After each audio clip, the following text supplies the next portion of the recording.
The prophecy says that if you don't subscribe to my YouTube channel, the world will explode for some reason.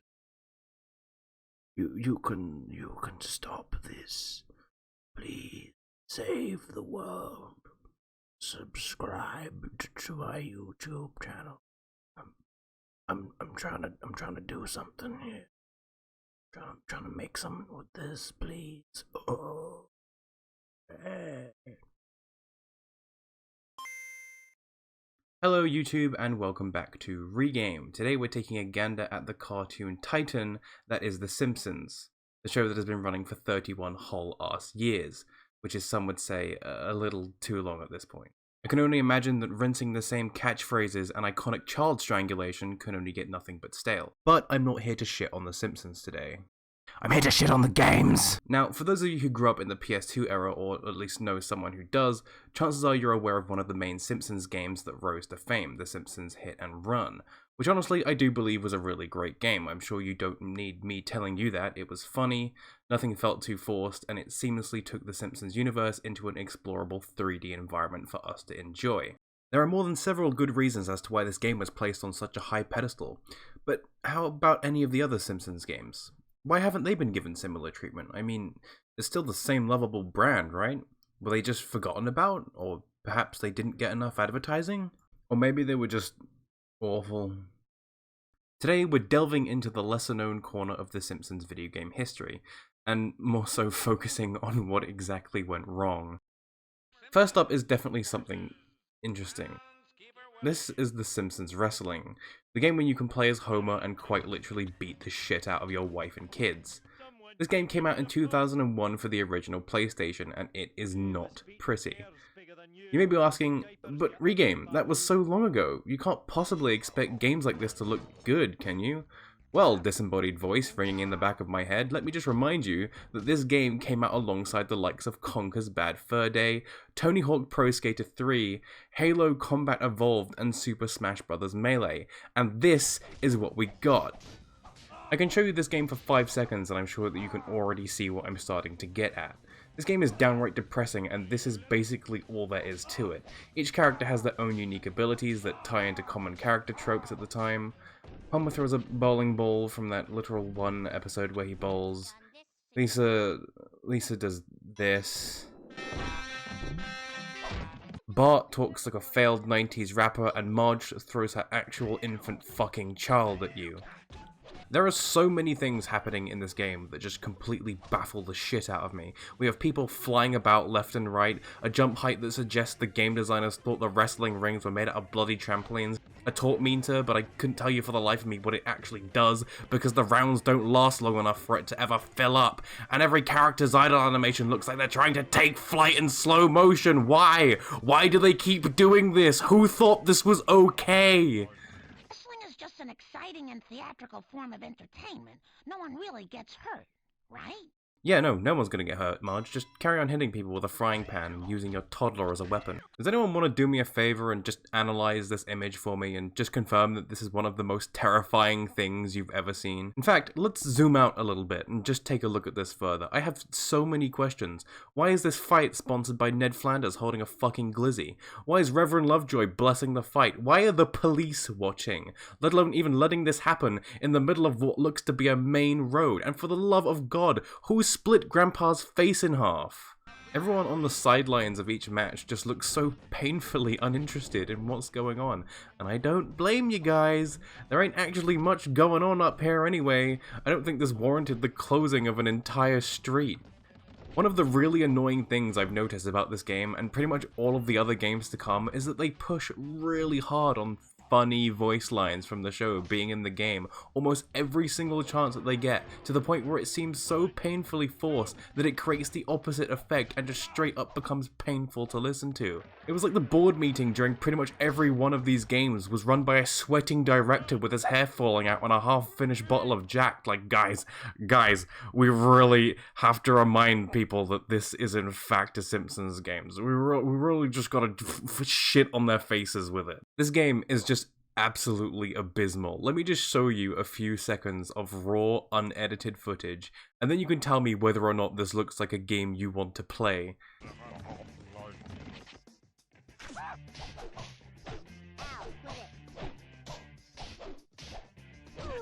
Also, can I just ask why Homer is refereeing himself? Like, I don't quite believe that's how wrestling works. Oh look, in the next level the police are watching again, only this time they're watching an illegal street brawl whilst Milhouse is getting mugged right in front of them. I can't really talk about every aspect of this game as it would literally just take up the whole video, but here are some totally ridiculous things. When you play as Mr. Burns, you really play as Smithers, whilst Mr. Burns stands outside of the ring throwing actual fucking nukes at you. Flanders pins with his crutch for some reason. The game's final boss are the weird giant alien things, and every character's idle animation is absolutely awful. Right, okay, this game is hurting my eyes to look at. Let's take a look at the next one. What have we got here? Simpsons Skateboarding? Yeah, that makes sense. You know, I'd love to tell you about the absolute wonders that is this game, but just once, I'd like to let Google reviews do the talking for me. Let's take a look. Totally Possum, I like the butt. I'm sure you do, buddy. 9 out of 10, I want to play as the school. What? Never played, but it's Simpsons and Skate. The best combination in history. I nutted as soon as I saw the title. Masterpiece. Thanks, Davian. Right, I think it's time we formed our own equally coherent opinion. The Simpsons Skateboarding was released on the PS2 in late 2002 for no other reason than the fact that Tony Hawk Pro Skater was making a lot of money. Because we all know the best way to cash in on a growing trend is to take its concept and slap any fucking brand you can get a hold of on it and call it a day.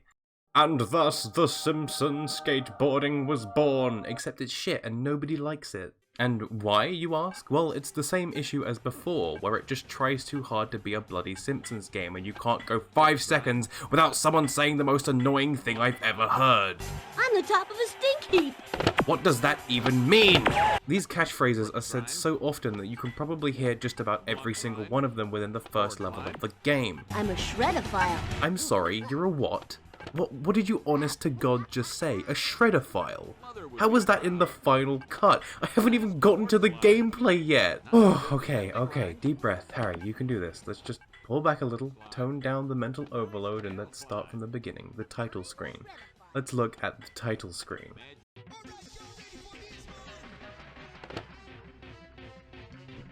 I can't do it anymore. Please don't make me do it.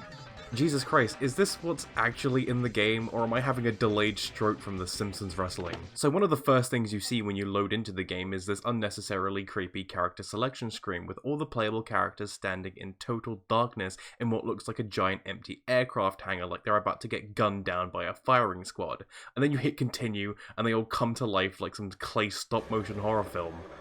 Right, okay, finally, we've made it to the gameplay. Actual gameplay, which quite honestly I'm dreading because I'm really at a total loss for words. It's literally just a Tony Hawk ripoff, except someone accidentally caught it in a vacuum whilst hoovering the floor and sucked all the bloody fun out of it. The trick list is minimal at best. The controls somehow manage to be stiff and also floaty simultaneously, which is just about the only thing this game has done which genuinely amazes me. The characters are so slow that you can't even do shit most of the time and almost always just end up flat on your face. Why on earth would they do this? So it turns out there's a reason. Shocking. Each challenge you complete in this game offers you money, like 10 frickin' cents. And you can use this money to, get this, put more stat points on your character. These stats are speed, turns, jumps, grabs, and grind. And on most characters they're automatically set to slow as fuck. Which usually means, for like the first 5 levels, you'll usually do nothing but eat shit 95% of the time. What I'm trying to say here is, the fact that just about everybody's first impression of this game was utterly shite was a feature. Don't worry guys, the game is saved. They meant to do this. You have to play the game to be able to actually play the game. What an absolutely fantastic way to make a first impression. There are some absolutely bizarre levels in this game, one of which being Burns' mansion, which you can tell they put so much effort into because of the icon on the loading screen. I mean, just look at that singular lightning bolt in the clear blue sky. In this level, you break into a billionaire's house and take down his anti-air missiles by simply giving them a slight tap with your big strong noggin, whilst avoiding security vehicles and guards most likely armed to the teeth. On top of exploring underground laboratories and knocking over strangely placed urns, all while Mr. Burns narrates through the whole thing and threatens to kill a 10-year-old child. My hired goons will cave in your skull. And why are they doing this, you ask? What is the grand scheme of things? Well, convince the entire town of Springfield to literally reconstruct their entire home into this whacked out skate park, which practically makes 90% of the roads redundant and unusable, whilst children and adult alike practically risk their lives for some jackass-esque stunts.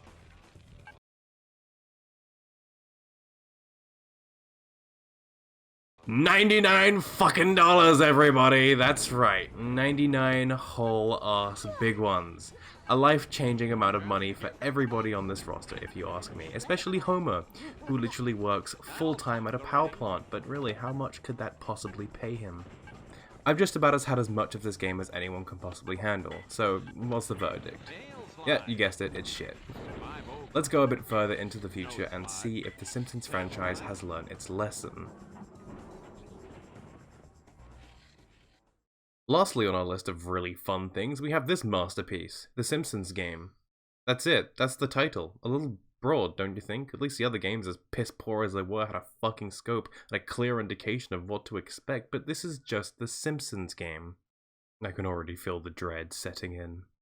For some reason, each different console this game was on has an ever so slightly different cover, because like, sure that was necessary.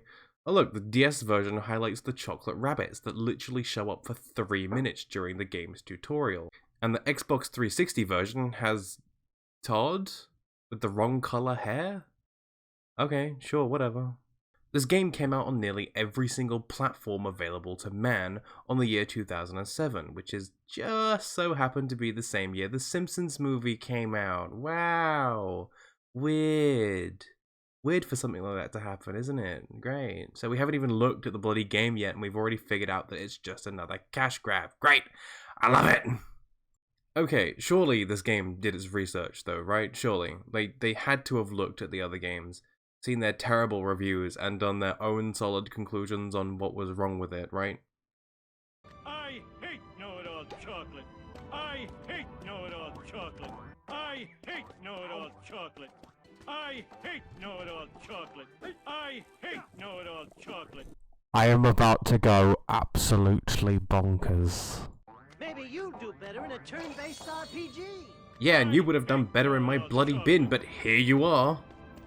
I'm sorry, what in God's name is a Marge fountain, and why is it spawning chocolate rabbits? Look at me.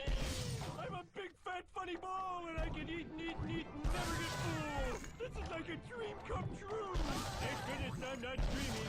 Oh, I'm glad Homer definitely knows that he's absolutely not dreaming to set up the amazing joke 2 minutes from now when he wakes up and says the funny dull word. I'll tell it when I'm awake. Oh, never mind then. I'm not even shitting you when I say I'm still the first 5 minutes of gameplay, and there are already so many bad jokes that aren't even slight breath through the bloody nostril worthy. And you might say, oh, this game is aimed at children. Well, it isn't, because it's T for fucking teen. The exact thing that kids aren't. Good lord, let's see what other fantastic gameplay this treasure holds for us.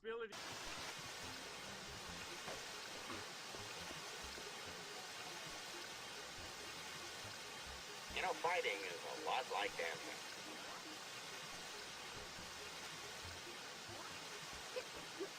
Riveting. So, all jokes aside, what actually goes on in this godforsaken game? Well, let me tell you, because at first glance I had no idea either. Turns out this was Simpsons' attempt at being meta. The story is Bart finding out that he and everyone else is actually inside a video game due to a mysterious manual that falls out of the sky. Upon reading the manual, Bart finds out that him and his entire family actually have special superpowers, and they use that to do a bunch of self-righteous bullshit, I guess. After they're done with that, they all get into a big argument about what to do next, when those big funny aliens invade Earth again, which, now that I think about it, is about the only goddamn thing that happens in Simpsons games. They realize that their powers can't do shit against these aliens, so they go in search of more better ones, which leads them to finding a portal to the game engine. Ooh. In the game engine, they find Will Wright, for some reason, who is the creator of The Sims, who tells them that they'll just become obsolete when the next Simpsons game comes out. Well, considering this has been the last console game with the Simpsons branding on it for the last 14 years, I'd say they're pretty damn safe. They then decide to set off to find the creator of the games and ask him not to destroy them, and to do so they have to get 4 keycards to his mansion scattered around different upcoming Simpsons games. Wow, they really had high hopes for this one, didn't they? They go through the games, reach the mansion, and find Matt Groening, who attacks them with Futurama characters, and then admits he's only creating Simpsons games for money, which would have been an astonishing revelation had we not found that out a whopping 2 whole games ago. Matt destroys the game engine, they all go back to Springfield, Lisa ascends and plays DDR with God. First original sin, now this. And then he yeets the aliens from existence. The end. Done. What the fuck? Just because I'm a gamer doesn't mean I'm not cool. See, I don't know whether it makes it more or less painful with the fact that they kind of actually tried this time around. You can see that they actually put some effort into making a cohesive story, but it just really wasn't a good one. It really does seem like every time they put a Simpsons game on the table, it's only really to do with profit. There's never really too much love or care present. It's always just about how many references they can unapologetically cram into it. Which kind of honestly fits the brand, I guess. Simpsons is huge. Once upon a time, it was one of, if not the best cartoons available on TV, and it appears the producers are just in denial of the fact that the show is probably about 10 years past its prime, considering the ratings have gone nothing but down, and they're still renewing it for more seasons. It's something I definitely prefer to look back on fondly, and miss, rather than painfully see it wrung of every possible season like an old crusty dish towel. Anyway, that's all I have to say. Whew, God, this was a long one. This really felt like a long one. If you stuck around this far, thank you very much. I had an absolute blast writing this episode, and I felt like I could really come out of my shell a bit more in terms of comedy. I'm hoping to push out new videos every single Friday, so if you're interested in seeing more, push that little red button thingy that lets me become an actual channel. Thanks a lot, guys, and I'll see you next week.